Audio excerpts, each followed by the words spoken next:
নিম পাতা, পুরো কচি কচি পাতা। আর এইগুলো হচ্ছে গাছের খাবার। চলো, গুড মর্নিং। আশা করি তোমরা সকলে খুব ভালো আছো। প্রতিদিনের মতন আজকে একটা ব্লগ নিয়ে এসেছি। সকালবেলা উঠলেই তো আমরা জানো দেখিয়েছি, এই যে আমার ছাদেতে ফোঁটা ফুল দিয়ে পুজো করেছি। অ্যাকচুয়ালি পুজো না করলে মনটা ভালো লাগে না। প্রতিদিন আমার পুজো না করলে মনে হয় কোথায় কি একটা বাকি পড়ে গেছে, খেতেও ইচ্ছা করে না। তো ছাদে গিয়ে দেখলাম যে সুন্দর একটা আকন্দ ফুল ফুটেছে, তুলে নিয়ে এলাম। আর যেহেতু বৃষ্টি পড়ছে, গাছের সমস্ত গোড়াতে ভর্তি ফুল পড়েছে, সেগুলোও কুড়িয়ে নিয়ে এলাম। যদি তখন পুজো হয়ে গেছে সেজন্য এগুলোকে রেখে দিলাম কালকে পুজো করার জন্য। তো এটা মাঝে মাঝে ঝড়ঝাপটা হলে ঘরের মধ্যে ঢুকে পড়ে। তো গতকাল আমি কী করেছিলাম, এই গাছটাকে যেহেতু ঘরের মধ্যে ঢুকে পড়েছিল, গতকাল শুক্রবার ছিল, আমি প্রচুর নিম পাতা তুলে জাস্ট তাওয়ার মধ্যে সেঁকে রেখে দিই। এটা সারা বছর খাওয়া যায়, শরীরের পক্ষেও ভালো। প্রতিদিন তো তুলতে নেই, যার ফলে গতকাল শুক্রবার ছিল, পূর্ণিমা অবসর ভাব দেখে করা হয় আর কি। নিম গাছ ঢুকে গেছে দেখো। তো মনে হলো তাহলে কয়েকটা নিম পাতা পেরে নেওয়া যাক। চলো, এই যে এত সুন্দর ফ্রেশ নিম পাতা। আমি কিছু কিছু নিম পাতা পেরে আবার গাছের যে খাবার তৈরি করি তার মধ্যে দিয়ে দিই। তাহলে কী হলো, একটা ওষুধের কাজও হয়ে যায়। ভীষণ সুন্দর, দেখো না এত কচি কচি পাতা, লাল লাল পাতা হয়ে আছে, নিজের মতন করে পারা যায়। কর্পোরেশনকে খবর দেওয়া হচ্ছে, কিন্তু নতুন এক ফর্ম না হলে, পৌরসভা গঠন না হলে কে পারবে নিম পাতা। চলো, করেছি আমের ঝোল, সর্ষে পোস্ত দিয়ে, আলু ঢেঁড়স দিয়ে, বড়ি দিয়ে ছাল। আর করবো উচ্ছে আলু ভাজা, ছাদের গাছের উচ্ছে আছে, করলাও আছে, দিয়ে ভাজা। চলো, এর মধ্যে তো এটা একদম করতেই হবে, সেটা হচ্ছে রান্না।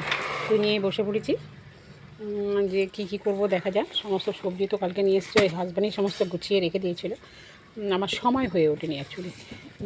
কাজের যে অ্যাসিস্ট্যান্ট তারা এখন আর নেই, যার ফলে উপর নিচ করে রান্না করে সময় করতে ওটা খুব মুশকিল হয়ে যায় আর কি। তার ফলে হাজব্যান্ড রেখেছিল, ছেলেদের রাখা তো দেখতেই পাচ্ছ কীরমভাবে রেখেছে।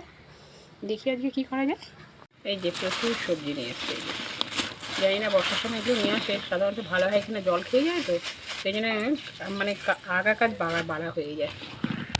অনেকে বলে যে ছাদের মধ্যে আমি নানা রকমের গাছ অযাচিতভাবে হয়েছে, ফলে কামিনী গাছ রাখতে নেই, এই ধুদ্র ফুলের গাছ রাখতে নেই, ডুমুর গাছ রাখতে নেই। যদি নিজে থেকে হয় সেগুলো কী করে সরাই বলো?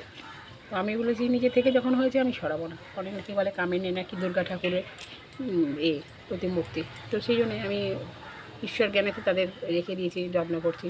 প্রচুর সুন্দর সুন্দর ফুল হয়। এক কাজ, প্রতিদিন সকালবেলা উঠে রান্নাবান্না, ঘর দরের কাজ, যে যতই পড়াশোনা করে শিক্ষিত হোক, কিন্তু এটা করতেই হবে, তাই না? এই যে করলাগুলো দেখছো, এগুলো আমার ছাদের গাছ। এর টেস্টই আলাদা, যেহেতু কোনো রাসায়নিক সার দেওয়া হয় না। আমার বাড়িতে নিজের তৈরি সার দিয়ে তৈরি করেছে, এত সুন্দর লাগে এবং স্বাদ ভীষণ ভালো। জানি এখনও ম্যাক্সিমাম বাড়িতে দেখা যায় ছাদের মধ্যে ছাদ বাগান করেছে। আমার তো ভীষণ ভালো লাগে, তাকে দেখে কোন বাড়িতে কী হচ্ছে না হচ্ছে, ভীষণ ভালো লাগে। পড়েছে দেখো ইস্ত্রি করতে, প্রচুর কাজ। যেটা বলবে সেটা বাদ দিয়ে সেটা শুনতে পায় না, তারপরে সব কাজ শুনতে পায়, তাই না? একটু করে শশা খাওয়া যায়, আহার দুটোই হয়, তাই রান্নাবান্নার পরেতে শশা খেতে আরম্ভ করে দিচ্ছি। হনুমানের মতো কপক করে শশা খাচ্ছি।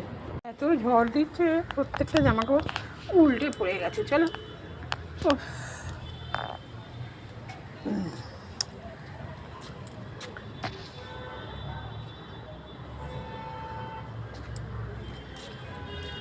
নতুন একটা গাছ, দেখো, দেখেছো?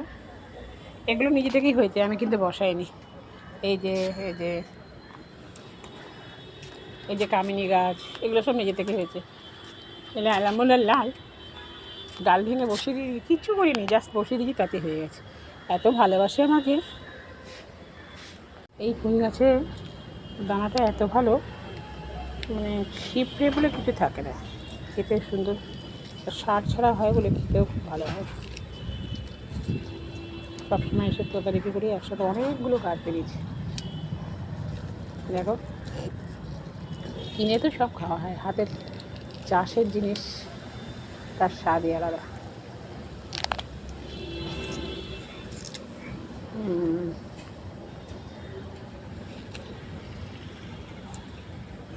নয়নতারার যে কত রকমের ভ্যারাইটিস হয়েছে।